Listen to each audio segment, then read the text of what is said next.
Welcome to today's coffee break, and after a week where he buggered off to deepest, darkest Essex, I'm joined again by Jack Pierce.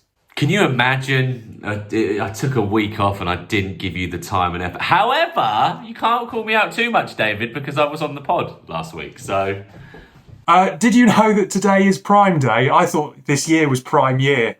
I don't really know why they need a Prime Day, but it is. Weirdly, I didn't know that, and I'm usually all over that shit. It's probably for the best, because as I'm trying to save more money to improve the house, I could do without buying a Roomba or dodgy home security system or whatever it is you get from on Prime Day. Well, Garmin Fenix is down from like $600 and something to like $200 and something, which is really tempting, but no. Listen to you just trying to persuade yourself. Dave, I saw your photo the other day of all your running shoes. I don't think you need any more running gear. I think you've got enough. Well, no, I'm going to do a triathlon next year, so I my watch does running, but it doesn't do swimming. Oh. Ooh. But no, it's money that I don't need to spend. And talking of things sustainable, because it's money that I don't need to spend, I have a Garmin that's perfectly fine. It just doesn't do swimming.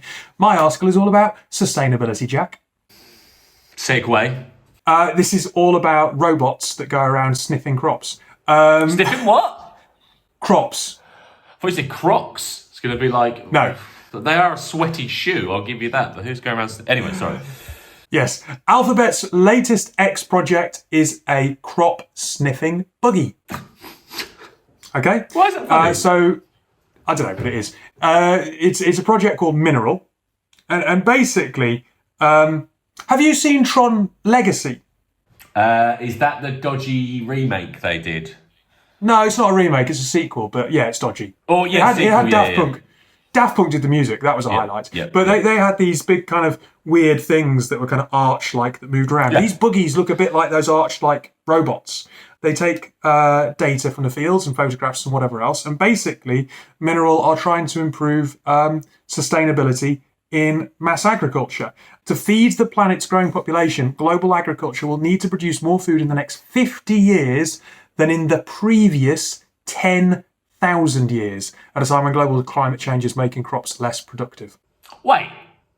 More food in the next 50 years than we've produced in the last 10,000?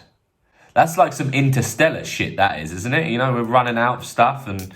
Blight. Well, here we are. Maybe Michael Caine's not going to send us across the galaxy now. He's gonna invest in Mineral. In Alphabet, yeah.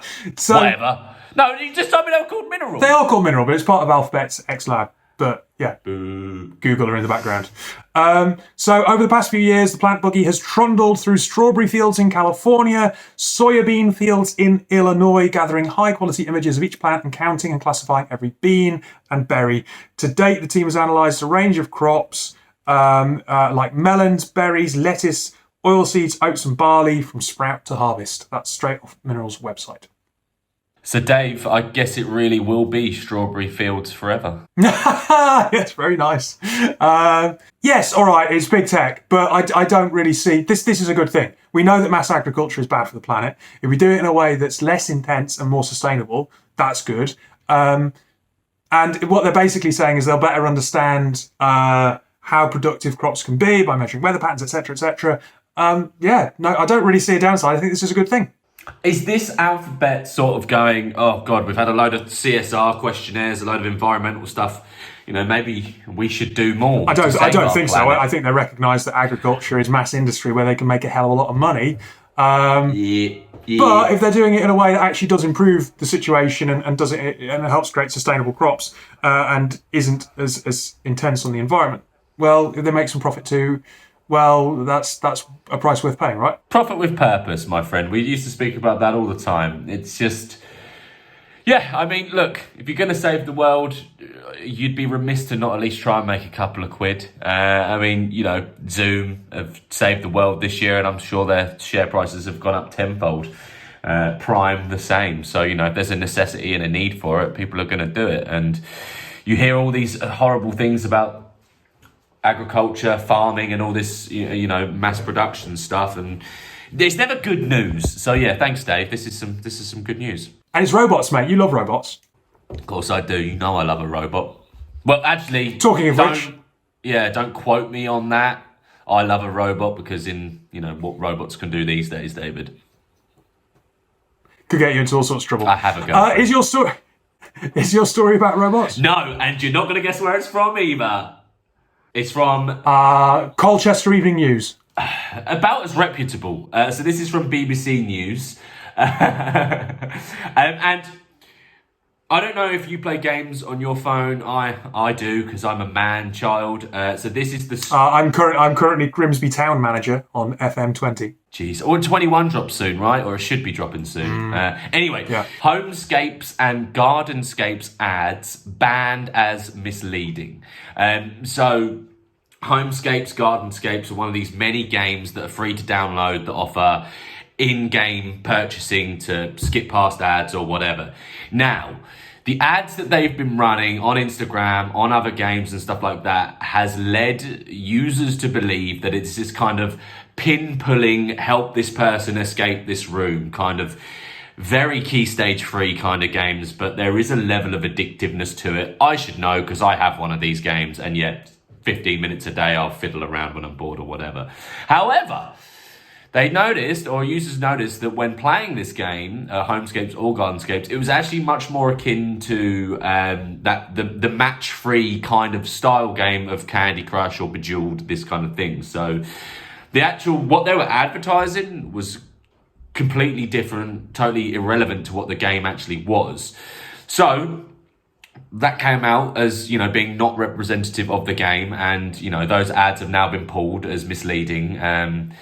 And it's just an interesting one, because there's a couple of things going on here. Misrepresentation in adverts is illegal, I think, and it should be illegal if not, because people download it for one reason and then they play it for another. But also, why? Why lie in an advert about a game that is going to take 30 seconds for a user to realise that this actually isn't the game? Like, I've fallen for something like this with a game before and downloaded it. Yeah, but maybe it matters more to them that people download it onto their phone, and they've got download figures that they can show to people, and then they can get advertisers on board, maybe. Well, I know, yeah, that's probably it, David. I'm sure your cynicism is correct. But I think that this... Yeah.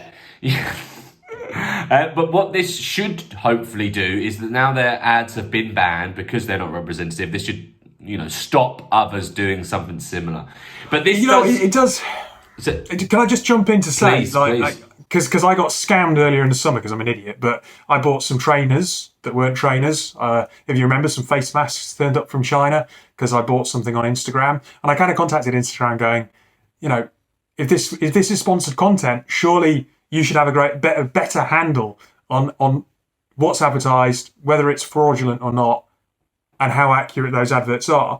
And if Instagram is pushing to be more of an e-commerce channel, and that's where Facebook want it to go, to kind of be some kind of quasi-rival to Amazon, then surely there should be greater standards around if there is an advert on there, especially if it is pushed into your feed, how accurate or not that is. Yep. I mean, it's alarming how accurate adverts can be just by, standing with your phone and shouting into it, security cameras. 10 minutes later, security cameras are on your Instagram feed. There's we all know the dodginess there. But that kind of still blows my mind. And I'm still one of these weirdos that's kind of like, well, if you're going to tailor adverts for me, then so be it. I'd rather see that than adverts for something I've got no use for, But this is kind of misconstruing and being very devious in that I think I'm going to want this. It's tailored to me. It's tailored to what I like to do on my phone, play games because I'm a child. But I would download this and then it would just, I will not go to Playrix. Playrix are the publisher, the publishing house, the developer house, whatever. So Playrix, your games are dead and buried to me, and hopefully anyone watching this will agree, and let's boycott the bastards. Well, look, we're running short on time, so very quickly, if you want a game like that, Jack, Lara Croft Go, very good. Is it like a Pokemon Go kind of thing? No, check it out, Lara Croft Go. It's one of those puzzly things where you've got to move things around. It's good. Now, hang on, one more question on that. How much Lara Croft do you see? She's a figure. I won't download it then. unless it's like Angelina Jolie. Just stop being an idiot. Mara. Just download it. Right, that's enough for our coffee break this week.